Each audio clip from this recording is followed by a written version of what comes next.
Drawing and Talking with Nathaniel Sullivan. I was going to finish up some of what I was discussing the last video and the last recording I made. I was going to get back to liberals and conservatives, differences among them, and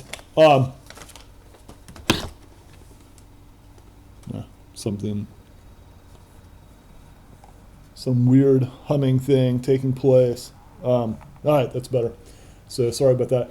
Yeah, so as I was saying, just to reiterate very briefly, liberals aware that there are fewer of them than the conservatives, and conservatives aware that there are more of them than there are liberals. And as I said, there's some statistics, there's some evidence to back that up of conservatives outnumbering liberals.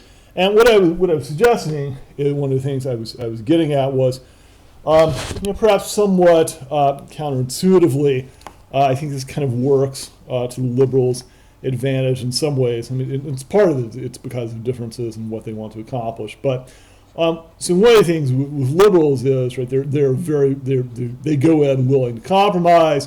They go in willing to take a half loaf, a quarter of a loaf, and come back for more later on. Conservatives go in oftentimes, or I find in talking with them or their approach, it's a much more all or nothing thing. They feel we've got the numbers, we've got the support, we should get to do what we want. Now, the problem with that, I think on the conservative side, is that there are more conservatives, but the fact remains that a lot of the country is just not going to be with you. And that's not because of some problem with conservative ideas. That's true for everyone. That's true for liberals as well. America is a very large, a very diverse country. You're not going to get agreement on lots of things. There's going to be lots of areas where you are not going to have agreement. That's just the nature of what you're dealing with, and that's going to have to be, it's just something. That's just a fact. So, I think that really kind of puts conservatives, I think, in a pretty sort of difficult position. What I mean by that is that liberals as opposed to conservatives, liberals are pretty aware that they're going to have to compromise, and they're pretty aware that they're going to have to talk in a way that will get them some support from outside of liberals, right? They can't just talk to liberals because there's not enough support there. They're going to have to go outside of liberals. With conservatives, I think there's much less of that sort of feeling. Guns, gun control, I think might be sort of an example of this, right? The liberals I know who are in favor of gun control, if they could do what they wanted, right, they would probably have pretty draconian, they would probably have pretty serious gun control, they would probably have pretty serious gun buyback problems. But then, they're very aware that's just not going to happen, right? The country is just not there.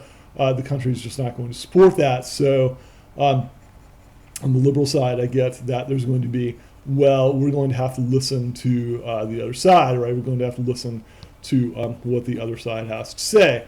And I'm not saying that's going to. I'm not saying liberals are going to win on gun control. I think the evidence is clearly that they are not for the foreseeable future and beyond. But the point is that with liberals, there's often a kind of realism. There's often a kind of recognition. Look, we're going to have to talk to others. We're going to have to listen to the other side, and we're going to have to find a way to talk to the other side at least a little bit.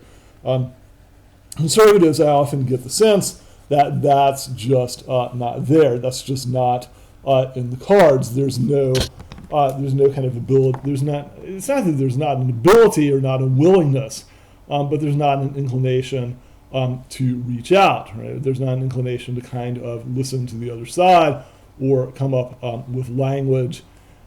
Really, just language. I mean, just language that the other side can hear. I think race is something of an example here. I think you find in a lot of conservative circles, just there's not an interest in talking about race. There's not an interest in getting into those issues. That doesn't mean conservatives are racist or anything like that. That doesn't mean that, and that's certainly not the case.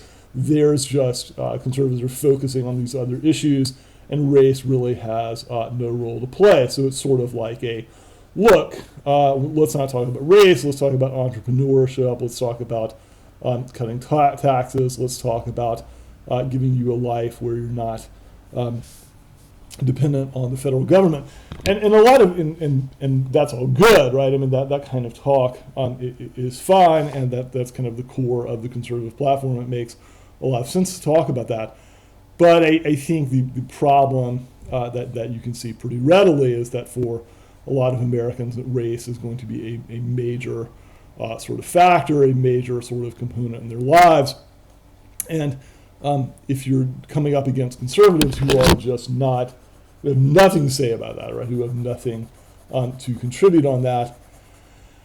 I mean, it can kind of shut things down before they even get started, and I think that's kind of a problem I see cropping up for conservatism. Now, don't get me wrong. I mean, liberals have lots of groups that they write off as well. All political affiliations do. I mean, you can't get everyone. Politics is not about getting everyone. It's just not going to happen. And there are lots of groups that liberals have. They have nothing to say to these groups. They have nothing to say to these parts of society. Hardcore, people who are hardcore anti-immigration. People who are hardcore. Libertarians, right? Something of that sort. Yeah, liberals don't really have much to say to them, but with liberals, I think there's a sense that, look, it's just a numbers game, right? The liberals are going to have to reach out. The liberals are going to have to compromise. They're going to have to learn to talk in ways that non-liberals can stand to hear. Conservatives, I think there's much less of that. There's much less an awareness of that. And I should say, I've seen this in action. I lived in South Carolina for a while, and my liberal friends there, wow. I mean, they, what they were willing to take. I mean, what they thought was attainable, what they thought they could get, if anything. I mean, the liberals I knew there, frankly, were just despondent, right? They were just, they were not going to get anything. This was nothing was going to be coming their way. They had pretty much given up almost all hope from what I could see. So I think that's a striking difference between the two kind of divisions in America, between conservatives and liberals, right? This kind of willingness to compromise, this kind of need, this kind of recognition of a need to compromise, and a recognition of a need to talk to the other side. And again, where I think this helps liberals is that they just you just don't stop, right? This is a piecemeal approach, right? You're going to get a little bit, you're going to get a little bit more, you're going to get a little bit more, and you just keep going. And I should add also the other side of this. It's really hard to get rid of things once they're in place. I believe there's still a helium subsidy in the United States. I believe that subsidy is still around. Once you put something in place, like the Affordable Care Act, like Medicare, like Medicaid, these things, there's a constituency, there's a whole kind of battery. I mean, there are people, there are interest groups concerned to preserve these things, and these things hang around. And so once liberals will, they can just keep chipping away and get them slowly over time, but they'll get them. I think it's a real advantage for liberals. All right, thanks. Like and subscribe if you're so inclined. Thanks for listening. Take care. Bye.